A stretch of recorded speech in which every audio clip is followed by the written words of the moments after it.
महासभा के छठे अधिवेशन के अंदर एक प्रस्ताव आपके बीच में लेकर आ रहे हैं और उस प्रस्ताव की प्रस्तावना में रखेंगे। उसके बाद जैसा अध्यक्ष जी यहाँ से दिशा निर्देश देंगे, जिनको बोलने का मौका अध्यक्ष जी देंगे उनको बोलने का मौका मिलेगा। और मेरा ये निवेदन है कि हम सब जागरूक लोग हैं और समाज के अंदर कोई ना कोई परिवर्तन करने के लिए कुछ कड़े नियमों को बनाने की आवश्यकता होती है। और ये हमारा अखिल भारतीय रेगर महासभा जो देश का बहुत बड़ा संगठन है और हमारे समाज में कुछ कुरीतियां हैं, समय समय पर उन कुरीतियों को हम चिंता करते हैं। मैं हमारे राष्ट्रीय अध्यक्ष श्री BL खट्टावली जी से कहूंगा कि पहले वो प्रस्तावना रखेंगे, उसके बाद जिन लोगों को बोलने का मौका मिलेगा वे अपने विचार रखेंगे और उसके बाद जैसा अध्यक्ष जी का दिशा निर्देश होगा उस पर अमली जामा पहनाया जाएगा।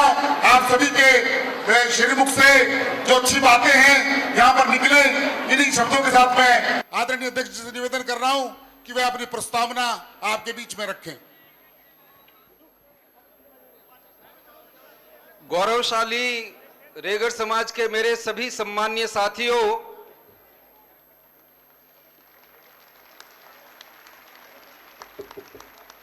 मुझे आपके सामने खड़े होकर आपसे बात करने में बहुत ही गर्व और प्रसन्नता का अनुभव हो रहा है।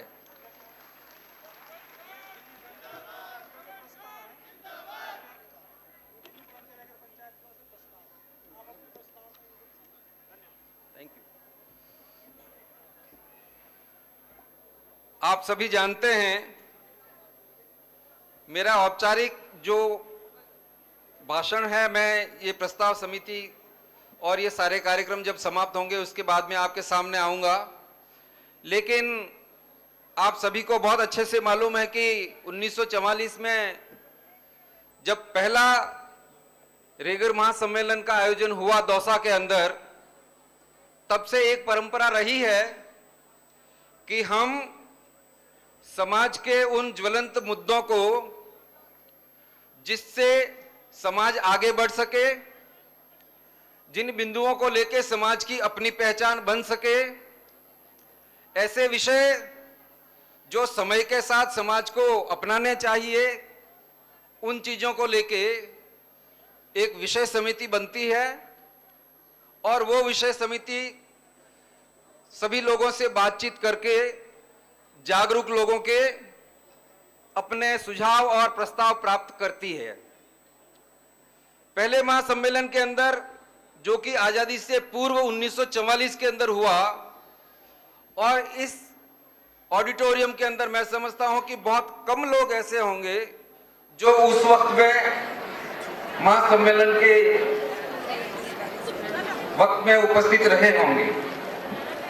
उस वक्त में जो तात्कालिक परिस्थितियां थी, 4 प्रस्ताव उस वक्त में लिए गए थे और उन 4 प्रस्तावों को समाज ने बहुत मन से, समाज ने बहुत दृढ़ता से और बड़े संघर्ष के साथ, विशेष रूप से हमारे जो संत शिरोमणि थे, उन्होंने उनको पालना करवाने में अपनी जी जान लगा दी। उसी तरह से दूसरा जो सम्मेलन 1946 के अंदर जयपुर में हुआ था, उसमें और भी बड़े मेहनत से और बहुत लोगों की भागीदारी से प्रस्ताव लिए गए थे। वो 11 प्रस्ताव लिए गए थे। उन 11 प्रस्तावों को अगर आप देखेंगे, पढ़ेंगे, तो आपको अपने बुजुर्गों पे, अपने इतिहास पे, अपने समाज पे बहुत बड़ा गर्व होगा कि हमने उन परिस्थितियों के अंदर समाज के लिए, देश के लिए और सामाजिक व्यवस्थाओं के लिए क्या क्या सोचा। 1946 के बाद में लंबा अंतराल निकला, फिर 1964 के अंदर तीसरा महासम्मेलन पुष्कर के अंदर आयोजित हुआ और वहां भी कुछ प्रस्ताव लिए जिनकी बहुत विस्तृत जानकारी हमारे रिकॉर्ड में नहीं है। और फिर लगभग 20 साल बाद में 1984 के अंदर एक महासम्मेलन जयपुर के अंदर हुआ। वो कई मायनों में हमारे लिए बड़ा गौरव का विषय था कि भारत की प्रधानमंत्री, तत्कालीन प्रधानमंत्री जयपुर के अंदर श्रीमती इंदिरा गांधी उस महासम्मेलन के अंदर आई और रेगर समाज की विशाल जनसंख्या को देख के आयोजकों को ये कहा कि ये रेगर समाज है क्या, इतना बड़ा रेगर समाज है क्या। मुझे तो पता ही नहीं था कि इस तरह से रेगर समाज इन विकास की दिशा के अंदर आगे बढ़ने वाला है, इतना अग्रणी सोच वाला है। और दुर्भाग्य ये रहा कि 21 दिन बाद ही उनका देहांत एक दुर्घटना में हो गया। तो जो उनके मन में विचार थे उसका फायदा समाज को मिलने वाला था, राजनीतिक रूप से, आर्थिक रूप से, शैक्षणिक रूप से, वो हमें नहीं मिल पाया। उसके 2 वर्ष पश्चात दिल्ली के विज्ञान भवन में 1986 के अंदर एक अधिवेशन हुआ। उसको महासम्मेलन तो अपन इसलिए नहीं कह सकते कि एक सीमित भागीदारी उसके अंदर थी, लेकिन उसका प्रयोजन ये था कि 1944 से लगा के और 1986 तक समाज के वो रत्न, समाज के वो कर्मठ कार्यकर्ता, समाज के वो संत शिरोमणि जिन्होंने समाज के लिए काम किया, जिन्होंने समाज को आगे बढ़ाने में अपनी भूमिका निभाई, उनको पहचान करके, उनको चिन्हित करके, उनको सम्मानित किया। और उस वक्त के हमारे महामहिम राष्ट्रपति संत ज्ञानी जेल सिंह जी ने सभी को सम्मानित किया, जिसमें रेगर रत्न और संत शिरोमणि के नाम से भी वो पुरस्कार वितरित किए गए थे। 1986 के बाद 31 वर्ष का लंबा समय बीत गया। उन 31 वर्षों में महासभा का उतार चढ़ाव रहा, लेकिन महासम्मेलन के आयोजन के बारे में कोई बहुत ठोस कदम नहीं उठा पाए। और 31 वर्ष के बाद में ये जो कार्यक्रम हो रहा है वो आपकी भागीदारी, आपकी चिंतनशीलता, आपका प्रोग्रेसिव सोच और आपका समाज के प्रति चिंतन जाहिर करता है। और यहाँ पे महाराष्ट्र से, यहाँ पे मध्य प्रदेश से, यहाँ पे गुजरात से, यहाँ पे पंजाब से, यहाँ पे हरियाणा से, राजस्थान से और दिल्ली से बड़ी संख्या के अंदर मन से लोग आए हैं। मैं पुनः आपका हृदय की गहराइयों से, महासभा की तरफ से, पूरे समाज की तरफ से आप सभी महानुभावों का एक बार बहुत बहुत अभिनंदन और स्वागत करता हूँ।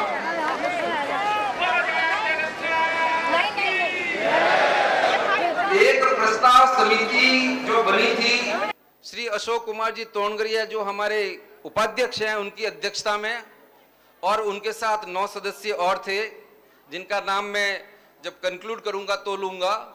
उनके मेहनत से हमने कुछ प्रस्ताव तैयार करके आपको सर्कुलेट किए हैं। और अगर नहीं किए तो मैं हमारे जो कार्यकर्ता उनको निवेदन करूंगा कि जो लोग यहाँ ऑडिटोरियम में बैठे उनको कृपया वो सर्कुलेट करें। ये लगभग 13 प्रस्ताव है, जिसमें शैक्षणिक प्रस्ताव भी है, जिसमें सामाजिक प्रस्ताव भी है, जिसमें राजनीतिक प्रस्ताव भी है और जिसमें कुछ अन्य प्रस्ताव भी हैं।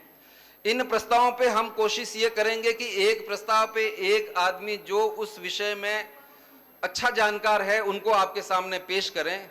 प्रस्ताव सारे ऐसे हैं जो स्वीकार योग्य है, उसमें किसी को कोई दो राय नहीं हो सकती, लेकिन उसके बारे में चर्चा करना भी आवश्यक है। और ये पूरा सदन, हमारे रेगर समाज का जो महासदन है, वो उसके अंदर अपनी अनुभूति देगा, अपनी अनुमोदन देगा, अपना जो है स्वीकारता देगा, और वो समय की आवश्यकता है। मैं एक लाइन पढ़ के आपको सुना देता हूँ, फिर मैं बैठूंगा और जो हमारे बोलने वाले हैं उस विषय पे, जो भी हमारे सज्जन हैं उनका मैं नाम लूंगा, वो आपके सामने यहाँ आएंगे। जिनके मैं नाम लेना चाहूंगा उनसे मेरा निवेदन है कि वो 5 से 7 मिनट का समय लेवें, इससे ज्यादा समय नहीं लें, क्योंकि प्रस्ताव 13 है तो लगभग 1 घंटा 1.5 घंटा टाइम लगेगा उसके अंदर, और सभी को ये जानकारी होनी चाहिए कि वो प्रस्ताव क्या है। तो शैक्षणिक प्रस्ताव में पहला प्रस्ताव है कि समाज के बालक बालिकाओं को व्यावसायिक व गुणवत्तापूर्ण शिक्षा प्रदान करने की दिशा में प्रयास किए जाने चाहिए। इसमें किसी को बुराई नहीं हो सकती, लेकिन वो जब बोलने की तरफ आपके सामने बातें आ रही।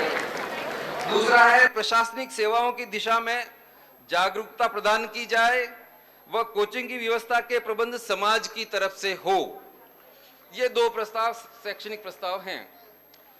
सामाजिक प्रस्ताव में जो कि बड़े संवेदनशील हैं, सालों से चले आ रहे हैं, उसके ऊपर ज्यादा जोर देने की आवश्यकता है। उनमें सार्वजनिक स्थानों व समारोह में शराब का उपयोग पूर्णतः प्रतिबंध किया जाना चाहिए। दूसरा है मृत्यु उपरांत किसी भी रस्म पर मीठे का बनाना खाना खिलाना बंद किया जाना चाहिए। साथ ही दिवंगत महिला पुरुष के पीहर ससुराल के अलावा अन्य किसी भी रिश्तेदार से कपड़े का लेन देन, जिसको पैरावनी बोलते हैं, वो बंद की जाए और नकद में 100 रुपए से ज्यादा का लेन देन नहीं होना चाहिए। अगला प्रस्ताव सामाजिक है। अस्थि विसर्जन के लिए परिवार के 2 से ज्यादा सदस्य हरिद्वार, सोरोजी, पुष्कर, मातृकुंडिया जहां पर प्रवाहित होती है वहां उनसे ज्यादा लोग नहीं जाए। एक प्रस्ताव है जो विशेष रूप से ग्रामीण क्षेत्र के लिए बहुत जरूरी था कि शादी समारोह में संगीत, महिला संगीत के अलावा, महिलाओं के लिए विशेष रूप से ध्यान देने की बात है, शादी समारोह में महिला संगीत के अलावा डीजे का उपयोग पूर्णतः प्रतिबंधित होना चाहिए। और टीका व सगाई अलग-अलग कार्यक्रम नहीं होंगे, एक ही कार्यक्रम होना चाहिए। राजनीतिक प्रस्ताव में राजनीतिक दलों के जिला, प्रदेश व राष्ट्रीय स्तर के संगठनों में रेगड़ समाज की भागीदारी सुनिश्चित की जानी चाहिए। ये पहला राजनीतिक प्रस्ताव है। दूसरा है लोकसभा, विधानसभाओं, जिला परिषदों, पंचायत समितियों, नगर पालिकाओं में रेगड़ समाज को आबादी के अनुपात में प्रतिनिधित्व मिलना चाहिए। एक बड़ा महत्वपूर्ण प्रस्ताव यह कि आजादी के 70 वर्ष पश्चात भी रेगड़ समाज को राज्यसभा में अब तक प्रतिनिधित्व किसी भी दल ने नहीं दिया है, जो हमारे समाज के लिए, रेगड़ समाज के लिए चिंताजनक है। अब वो सुनिश्चित किया जाए, चाहे कोई पार्टी हो, कि हमें राज्यसभा में भी प्रतिनिधित्व मिलना चाहिए। जो अन्य प्रस्ताव में 3 प्रस्ताव हैं, एक कि महाराष्ट्र, गुजरात और उत्तर प्रदेश में रेगड़ समाज को अनुसूचित जाति वर्ग में सूचीबद्ध किया जाना चाहिए। इन तीनों प्रदेशों में रेगड़ समाज अनुसूचित जाति की लिस्ट पे नहीं है। इसके अलावा नेक्स्ट प्रस्ताव है ज्ञान लक्ष्य कल्याण कोष की स्थापना रेगड़ समाज के प्रतिभावान बच्चों, घातक बीमारियों व प्राकृतिक आपदाओं से पीड़ित परिवार की मदद प्रदान करने के लिए स्थापित किया जाना चाहिए। और अंतिम प्रस्ताव जो समाज से भी ऊपर उठ के है, वो ये है कि अनुसूचित जाति, अनुसूचित जनजाति के आरक्षण को समाप्त करने के प्रयास जो हो रहे हैं, उसका महासभा पुरजोर तरीके से विरोध करती है। आरक्षण किसी भी रूप में समाप्त नहीं हो सकता, उसके बारे में हम एकजुट हैं। अब ये जो प्रस्ताव, उसके बारे में मैं एक-एक हमारे जो साथी हैं उनको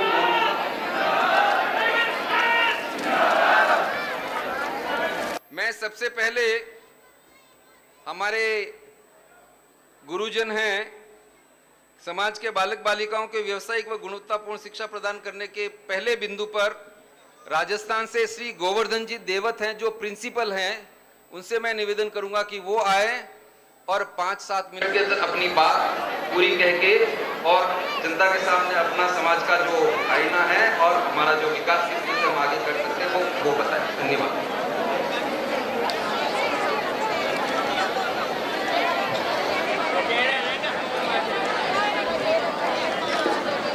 आज के समारोह जो कि राष्ट्रीय रेगड़ समाज का 6वां महासम्मेलन इस स्थान पर आयोजित हैं। इस समारोह के राष्ट्रीय अध्यक्ष खटनावले जी, समस्त राष्ट्रीय कार्यकारिणी के पंचासीन पदाधिकारीगण, सामने विराजमान समाज के प्रबुद्ध नागरिकों, पदाधिकारीगण, माता बहनों एवं सकल समाज को मेरा प्रणाम।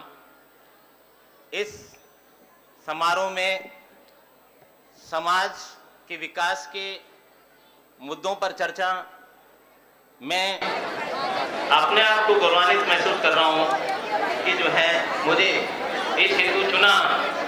मैं इस समिति का अभिनंदन करता हूं। जैसा कि बालक बालिकाओं के सर्वांगीण विकास में शिक्षा का बड़ा महत्व है और अपन सब जानते हैं कि शिक्षा सब तालों की कुंजी होती है। जिसके पास शिक्षा है वह समाज निश्चित रूप से विकास करेगा।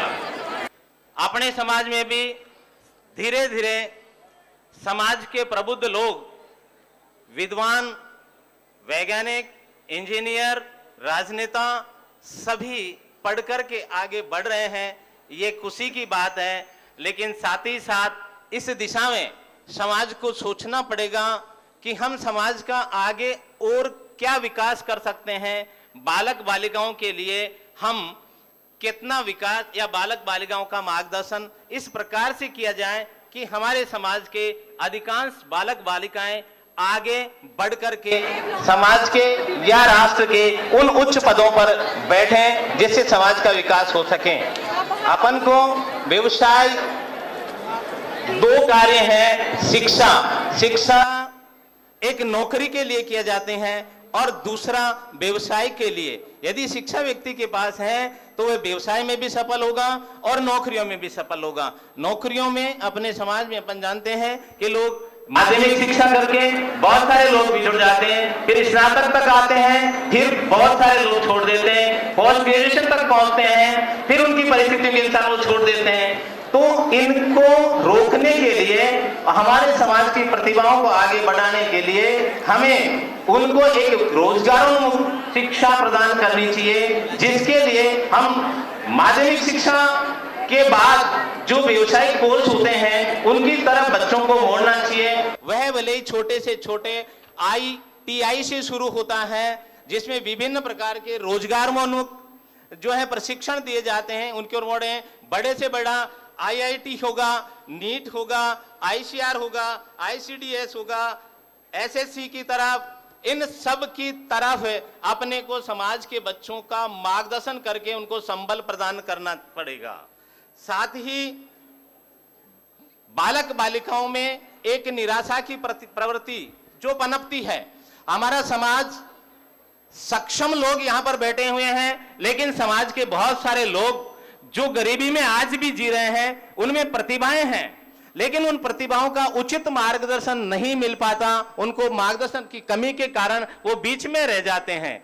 मैं समाज से पुरजोर प्रार्थना करता हूं कि समाज के वो लोग जो अग्रणी पदों पर बैठे हैं, समाज के जो सक्षम लोग, समाज के जो समृद्धशाली लोग, समाज के जो राजनेता या समाज के जो प्लानिंग में काम कर रहे हैं, उनको इस ओर ध्यान देना चाहिए कि एक कोऑर्डिनेशन कमेटी समाज में बने, ताकि वह कोऑर्डिनेशन कमेटी केंद्र से लेकर राज्य और जिला स्तर से पंचायत समिति गांव तक एक कोऑर्डिनेशन बने, जिससे बच्चों का पुरजोर मार्गदर्शन हो सके। ये मेरी इच्छा है, ये मेरे व्यक्तिगत विचार हैं। साथ ही निवेदन करना चाहूंगा कि अपन शिक्षा में जिन बच्चों को आगे बढ़ाना चाहते हैं, आप जानते हैं कि जनरल सेवाएं, चाहे टीचर हो, चाहे छोटी सेवाएं हो, उनमें जाते हैं लोग, लेकिन कुछ समाज की ऐसी सेवाएं हैं जिनका समाज में वर्चस्व होता है। वो समाज, जैसे आप रेवेन्यू सर्विसेज लीजिए, पुलिस सेवा में लीजिए, IAS, RPS, IPS, जब यदि किसी समाज में होंगे तो समाज का दबदबा होगा। जहां पर एक वकील होगा, जहां पर एक थानेदार होगा, जहां पर एक रेवेन्यू का अधिकारी होगा, उस समाज का लवा हर समाज मानेगा। इसलिए अपने समाज को ये दें, रेवेन्यू सर्विसेज में जाएं, पुलिस सेवा में जाएं, IAS, RAS, IPS और बहुत सारे इंडस्ट्रीज सेवाएं हैं, उन सेवाओं में बढ़ाने के लिए समाज पुरजोर जो है व्यवस्था करें और अच्छी व्यवस्थाएं उन बच्चों को मिल सके। मैं, क्योंकि मुझे अवसर मिला है, सीमा भी है, तो इन बातों का ध्यान रखकर बच्चों को, बालक बालिकाओं को, दोनों को समान प्रकार से शिक्षा में आगे बढ़ाएं। बहुत सारे प्रशिक्षणों की ओर लगें ताकि बच्चे बीच रास्ते में न छूट पाए। जिसकी जो क्षमता है उस क्षमता के अनुसार उनको मार्गदर्शन दे करके उस दिशा की ओर मोड़े, ताकि समाज का विकास हो सके। लघु उद्योग और उद्योगों में जो हमारे समाज के व्यक्ति सफल हो गए, उनका भी उत्तरदायित्व है कि पीछे जो लोग उद्योगों में बढ़ रहे हैं उनका मार्गदर्शन करें, उनके लिए व्यवस्था करें, कि उनको मार्ग बताएं, रास्ते बताएं, ताकि समाज आगे बढ़े। जय रेगर समाज, जय भीम, नमो बुद्धाय। धन्यवाद। हेलो हेलो, धन्यवाद देवल साहब। देवतवाल जी हैं ये, और शिक्षाविद हैं, अच्छे विचार रखे मैं देवतवाल जी से ये चाहूंगा कि जो आपने विचार रखे हैं उसको समअप करके एक पेज का नोट मुझे जरूर दीजिएगा। Thank you.